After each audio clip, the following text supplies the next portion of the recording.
This video is about three things. An Italian cult novel from 1975, which is famous as a prophecy of the internet and Facebook, the city of Turin and its statues, which are a character in the story, and the terrible violent events of 1970s Italy, known as the Years of Lead. The book is The 20 Days of Turin by Giorgio Di Maria. It wasn't well known in Italy until it was translated into English in 2017.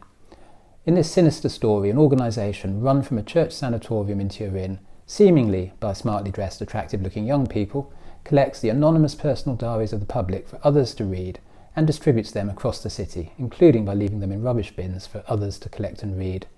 People who pay a fee can connect directly with the authors. It fuels obsession and insomnia. What is shared can never be unshared, and the volume of banal or cruel thoughts is unmanageable. People unable to sleep wander in their statue-filled squares of Turin in trance-like states, physically together but completely alone. During these periods, murders take place, people smashed against the statues, all of which the zombie-like crowds ignore. Eventually, the organisation is shut down by the authorities and the 20 days end. The narrator, 10 years later, investigates the events and is met with denial by all. He asks a barber shaving him about it and is nipped by the razor. A nun tells him to leave things alone. It's clear whatever forces were behind the organisation are still operating and directing events, and the statues are communicating with each other. The authorities and the people do not acknowledge what is going on. The mysteries are never fully solved, and the novel concludes around a remarkable modern church built like a ship's bow on the outskirts of Turin. The story could be a metaphor for fascism, but what it really evokes are the violent years of Italy in the 1970s when the book was written, in which a series of terrible and still only partly explained events happened. These started with the bombing of Piazza Fontana in Milan in 1969, in which 17 people were killed. The attack was originally blamed on anarchists, but probably carried out by the extreme right. This was followed by numerous murders and bombings by both the extreme left and right, the perpetrators often being unclear, with their aim appearing to be to unsettle the country. The Christian Democrats, inspired by sometimes Prime Minister Aldo Moro, tried to bring the huge Italian Communist Party into a coalition government, further unsettling elements on both sides, as well as the Americans.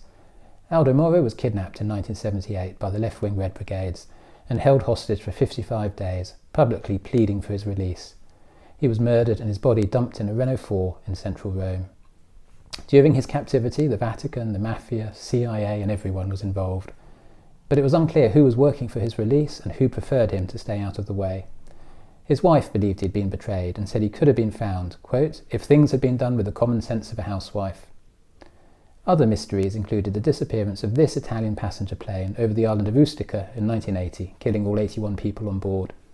It's increasingly clear it was shot down by a missile, but mystery remains over who did it and why it was covered up. A right-wing Masonic group known as Propaganda Do It, or P2, was suspected of plotting a coup, as well as being involved in murders and corruption in the Vatican. Most notable was the killing of journalist Mino Pecorelli, who may have been about to expose links between the Christian Democrats and the Mafia, and Roberto Calvi, known as God's banker, found hanged from Blackfriars Bridge in London, probably at the hands of others. The Years of Lead neared their end with the bombing of Bologna railway station in 1980 by the extreme right, with the deaths of 85 people.